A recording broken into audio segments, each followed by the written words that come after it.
Hello and welcome to the Free Associates, the freely associating expert free zone since 2019, folks. Been keeping it up almost a year now, actually really coming up to our anniversary, I believe in a week and a half. And during that time, with some exceptions where people snuck into the studio, we've kept you in an expert free space. Now, why would we do that? Why would we keep you away from experts? It's not because we don't believe that expertise shouldn't be used. But for the purpose of open discussion, experts can kind of stifle and crush the conversation. Data and facts and figures can stifle and crush the conversation. Because the one thing that we all know is that we all have kind of dreams and notions and desires for what America could look like. And perhaps instead of going from policy first to vision, let's go from vision first to policy. Let's ask ourselves, what would we want if we could want anything, and then see if it's possible. Because that's what policy is there for. It's to enact visions. Now, if you're listening to WMUA Amherst, it's great to have you on. We'd love to have you on. And if you're on Facebook Live, then give us a like, join our page. And I am going to hypnotize my buddy Waylon. Oh, he's so easy to hypnotize, folks. He thinks he can't be hypnotized. This is all it takes. Waylon, how you doing, pal? Gonna get hypnotized. I'm good. How are you?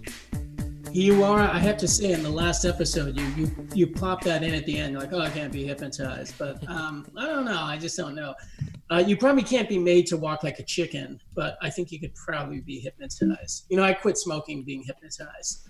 So, and that worked for me. Yeah, God bless that. I mean, I think that it's something where if you just go into it with a kind of cynical attitude, you're not going to be open and receptive to it, which is kind of weird because I'm usually open and receptive to everything. It's just, I don't know. The things that I'm not open and receptive to are like hypnotism for myself. And I do actually think that it works on people. Like when we go to the senior class picnic, like those kids are definitely hypnotized. Like it's crazy. But I don't believe in the hypnotism for myself and I almost said astrology. What am I thinking of? Horoscopes. Oh, you don't believe in those? No. Well, let me just make a quick case for that. That your personality is shaped in the first 5 or 6 months of your life. And so in some ways it makes sense, right? Because as a Taurus, my first season really is summer. So I'm stubborn, kind of slow, I'm loyal. But the Aquarius' first season is spring. Anyway, I don't want to have to convince you. wait. So you convincing me was just telling me your sign. No, so that was a good convincing. Yeah. Well, like a Virgo's first season is winter. That was like, well, the point is that you're a Taurus and you're stubborn, so you can't just use the horoscope against me in the logic of me believing it. Yeah, I get it. Well, I do agree with you. If you don't have buy-in, you're not going to be hypnotized. Like I've always believed, if you're going to do anything, whether it's meditation or hypnosis or whatever it is, if you're not going to buy in, you really shouldn't do it at all, because a lot of this stuff does work on a level of willingness, right? You're willing to be hypnotized. So I agree with that. There might come a time where you do. So we'll see. Life is long. Well, the other thing about it, just before, it's like, okay, I don't believe in it for myself, because also it's like I don't want to be necessarily hypnotized because I don't want to relinquish that control. But I like to watch others relinquish that control. Well, you know that's what it is. You really want to burrow down and psychoanalyze my thought process. Well, no. And by the way, I don't want to be hypnotized on stage, but it can be useful for things like quitting smoking. Like I quit smoking in 2000. That's 20 years ago. So, like I would never do it outside of that. I've thought about having my daughter hypnotized for eating vegetables, actually. Like I'd be willing to give that a shot. Seriously. Yeah. Like seriously could use it. I should be hypnotized for that too. Now, folks, we've been doing a Politico series. We don't really particularly get political in the minutia, although Waylon, remind me to talk to you about at the end about the White House saying that social distancing is going to last through the summer. I'm like, the White House is saying that. Wow. Yeah. Let's come back to that. That totally drove me crazy when I saw it. But we've been doing a Politico series. They're very short pieces, and they are basically predictions from different people on how COVID might impact. These are already almost 2 months old, and some of them seem a little more or less likely than others. I actually thought last week we had a bunch of good ones. I actually was really happy with last week's because we talked about, it wasn't the same old, which was cool. There was like tariffs and there was some other stuff I thought was really cool. Yeah. I think this one will be interesting. So this one's called The Inequality Gap Will Widen. This is Theta Skopal, is professor of government sociology at Harvard. Okay, discussions of inequality in America often focus on the growing gap between the bottom 90% and the top one. But the other gap that has grown is between the top fifth and all the rest. And that gap will be exacerbated by this crisis.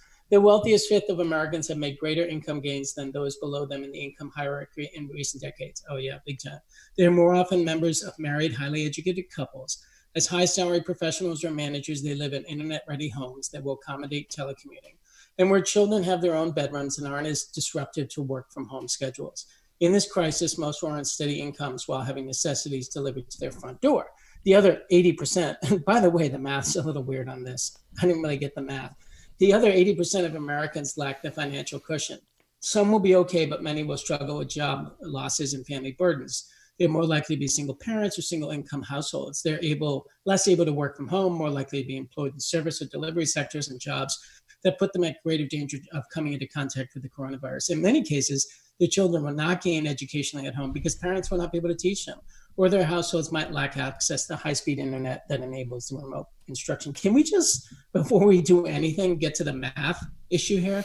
Yeah. Because there's a giant math error in this. Am I wrong? Oh, no, I get it. It's not. It's confusing. It's not the wealthiest 5%. Yeah. Well, it was confusing because she talked about top 1%. And then she said top fifth. And so now I get it, top 20%. And that I think actually makes more sense in context to the article too. So because the top 5%, those people don't work in general. They're not working from home in general. That's really wealthy people. So what's your thoughts on this, Waylon? Yeah, I mean, the narrative that we usually see is the 1%. And it's a good tactic actually, and it's a good narrative to propel, because if you think about the 1% owning, I forget what the exact share is, but it's like something like 40% of the entire wealth of the United States. It's something ridiculous. But you want to, when you're doing that, it's the same thing that we were talking about last week, is you want to basically have the catalyst be all encompassing. And so the 99% versus the 1% is a very good narrative, because almost every single individual is in that 99%. Yeah.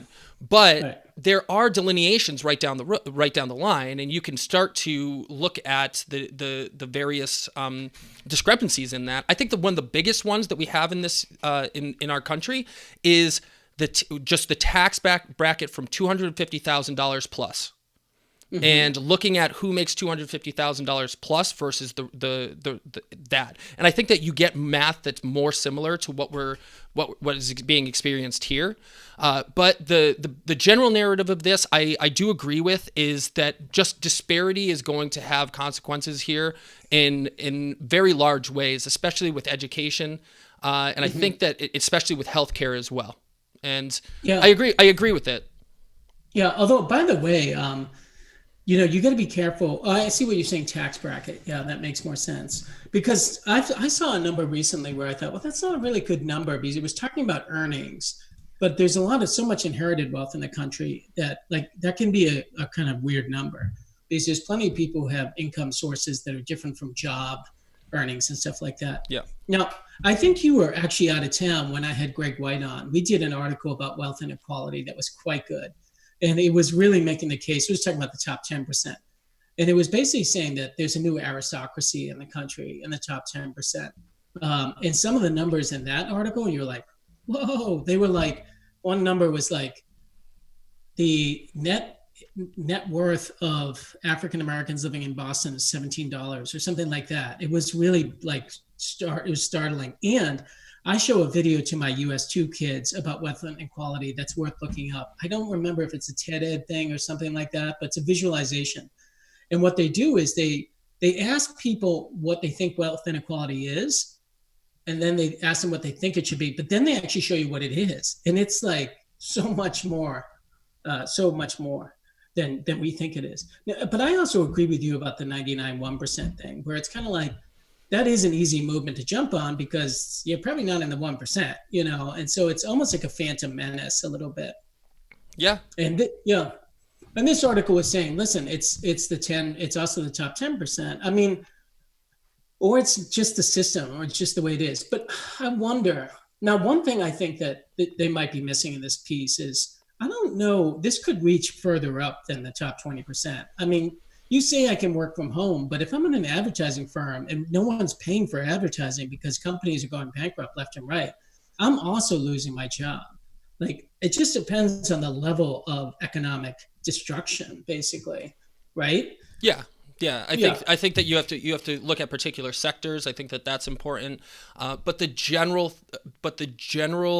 outlook and diagnosis that I would say is that individuals above a certain well-off threshold in the middle class and upper middle class are going Upper to middle. we're going to focus our relief efforts on that, and the individuals that are in the Why? low. And I'm not saying it's right. I just think that that's You think where why would we do that? one, Do you I think think. so? Well, why would we do that? It's because that's particularly the voting population in the United States. So I think that they have the biggest say. I think that they're the biggest. They can advocate for themselves the most.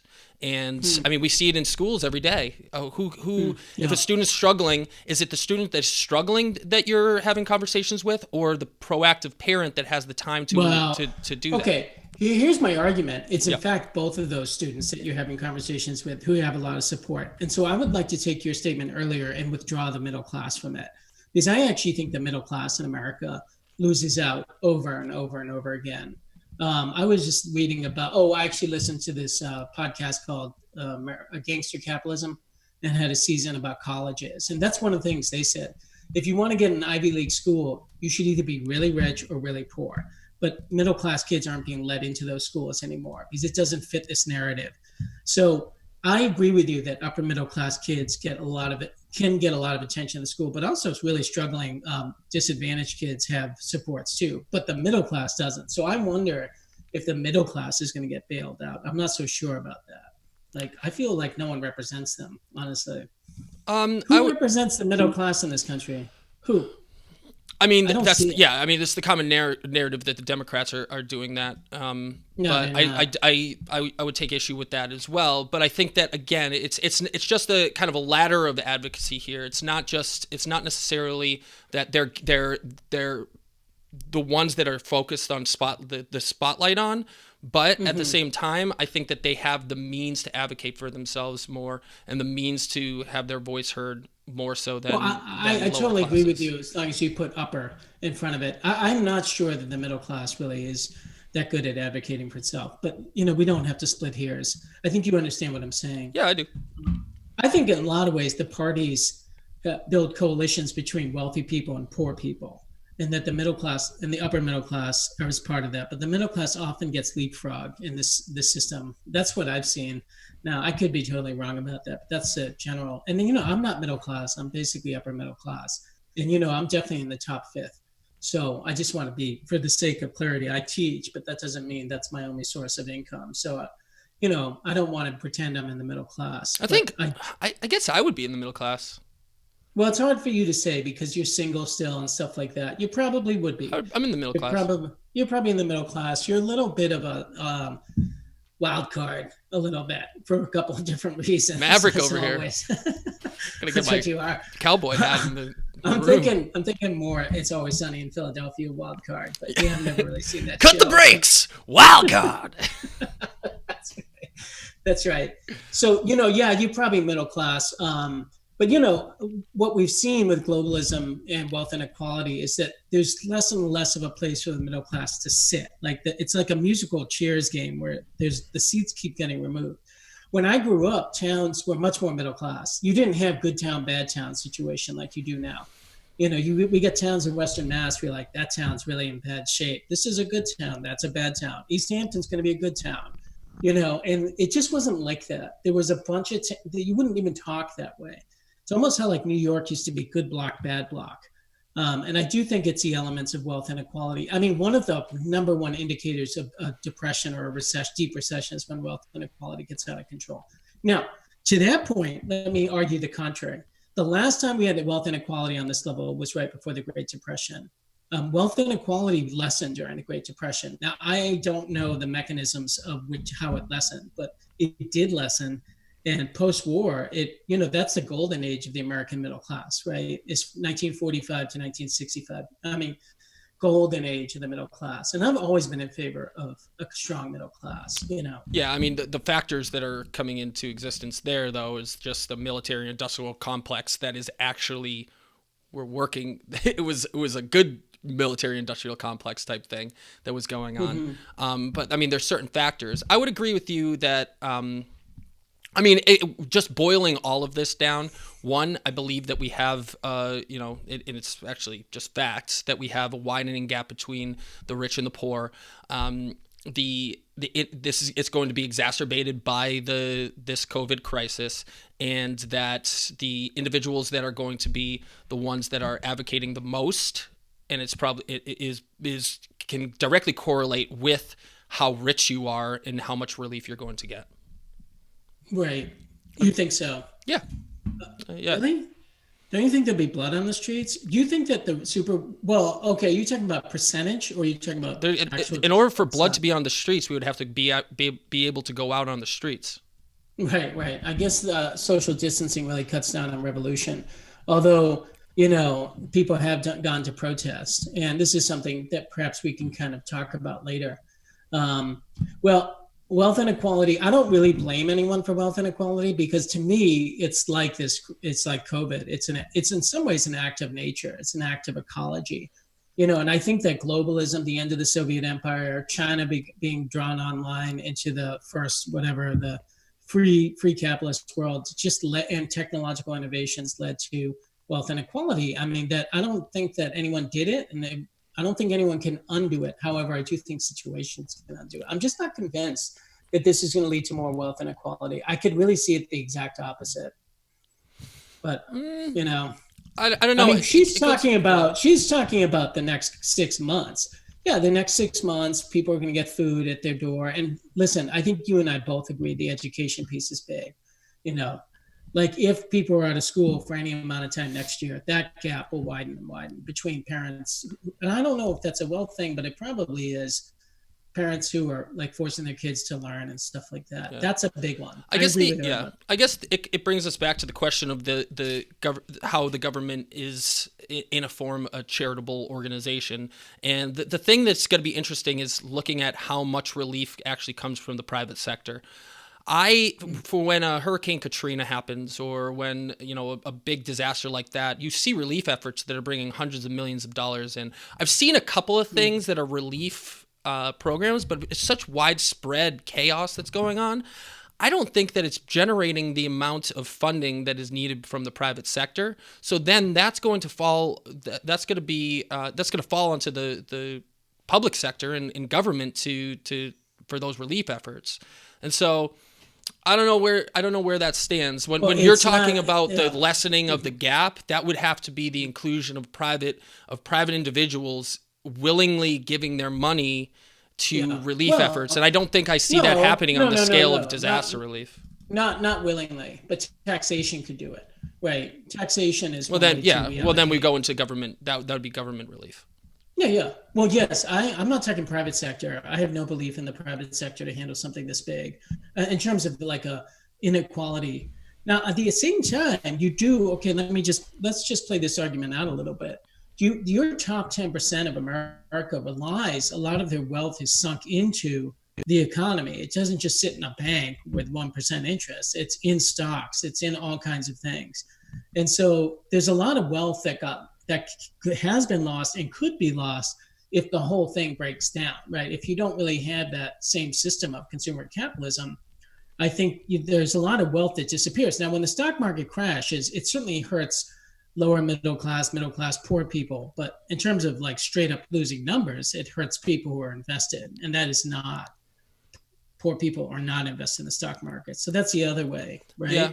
But I mean, at the same time, you have to think about the plateau of like you already have your money, Sure. Like like if you lose 40% of your total inheritance or your total wealth, your family wealth, you still own your mansion. No, nothing's changing in your life. But if you lose 40% when you're in the middle class, or even the upper middle class, you lose 40%, you're looking pretty bad.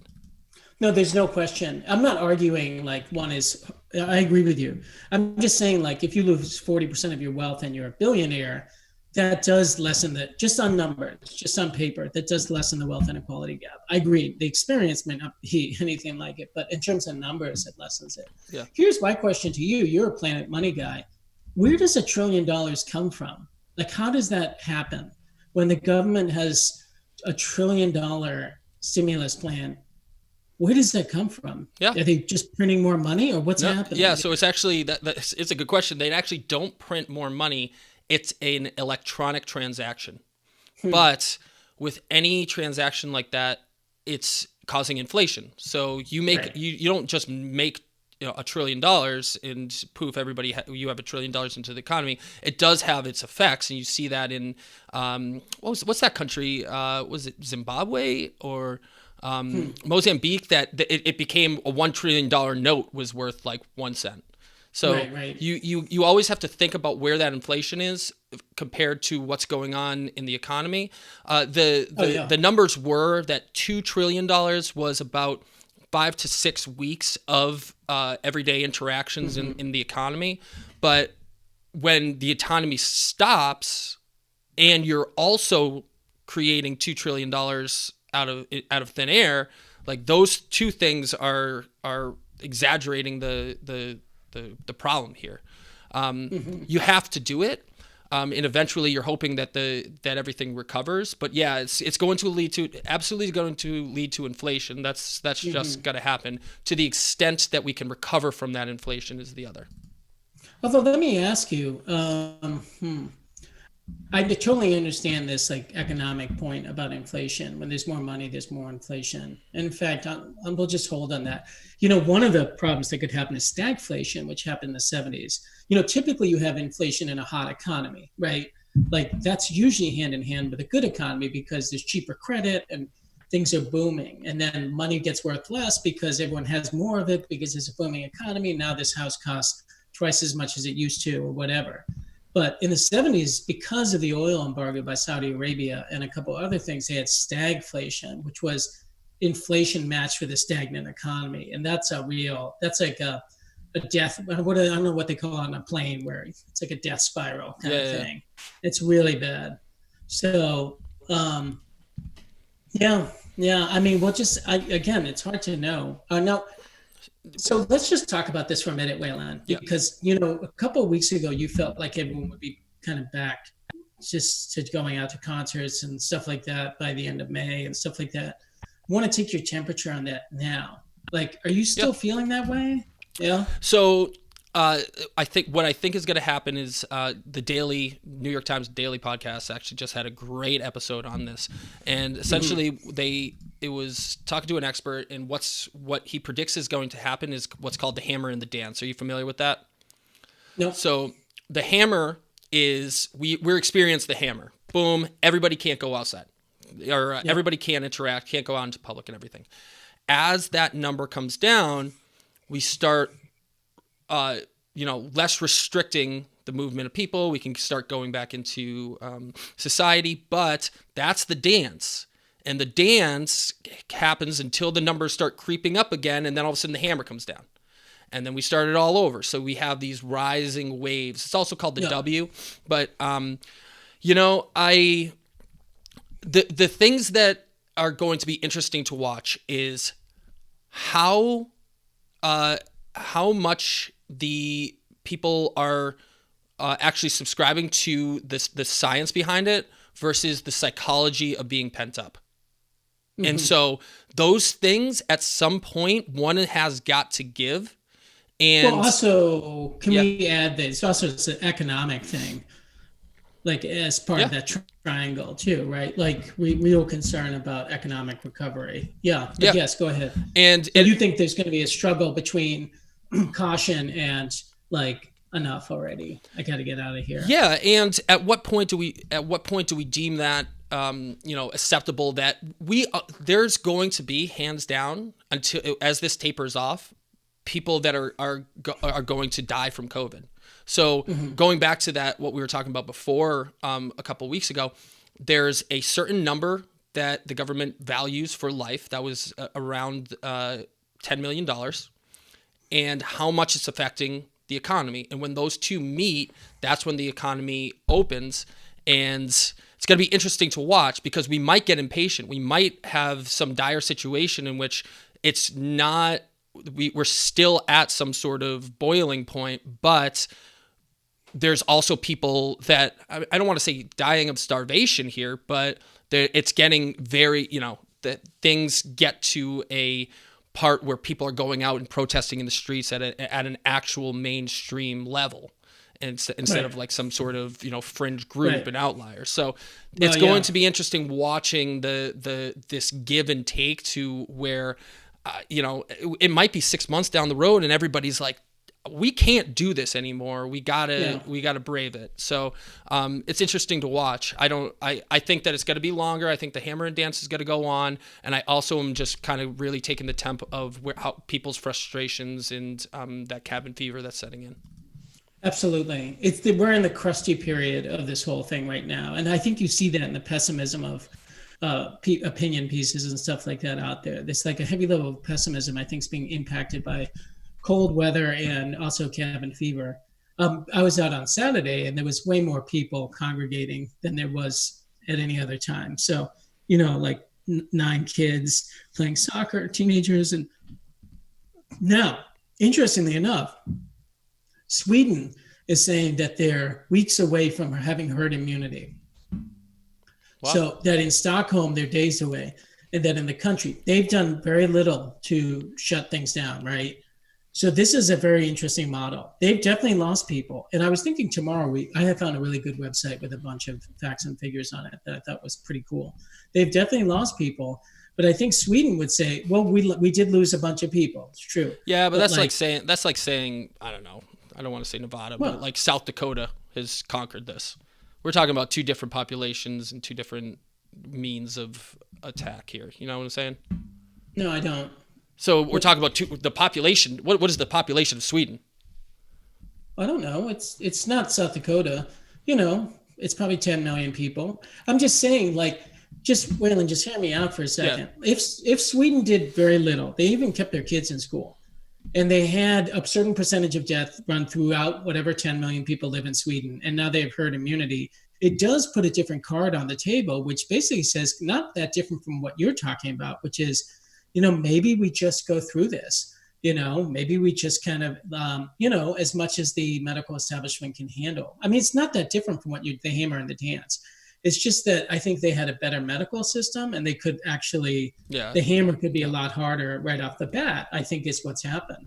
But if you're Swedish, you have herd immunity, that means everything can go back to normal all the way. We can't wait for 2 years for a vaccine to go back to normal. That would just be so crazy. Right? Well, and on that daily podcast, he said that the fastest we've ever developed a vaccine was 4 years. That's the fastest we've ever done it. Yeah. Now this was back in the 50s, and so it took a while. So I mean we're really busting ass on this one. So it's like we're trying, but 4 years is our record right now. Well, I'm going to vaccinate myself against you having strong opinions. Although I guess this is how I dehypnotize you. You will remember nothing of this conversation, Waylon. Put the music on, my friend. You have been listening to the Free Associates, folks. It's so glad to have you on. We are an expert-free zone, and we free associate. We like to freely associate with just about anything. We like to have free associations. Waylon, what are you doing for the rest of this day? I have to I'm coming around to your parts. I'm going to be in Northampton. I got to go deliver a camera to somebody, so I might stop by, beep the horn, show you the van a little bit from afar, and we'll see. Would you please? What time are you going to be around? I got a jet. I got to be there at 4:30. So. Well, we'd love to see you, man. Yeah. Love to see you. Let's do it. All right. So this has been the Free Associates, and we will see you tomorrow. And until that time, Waylon. Be smart, be safe, and don't be stupid. Don't be stupid. We'll see you tomorrow. Bye-bye.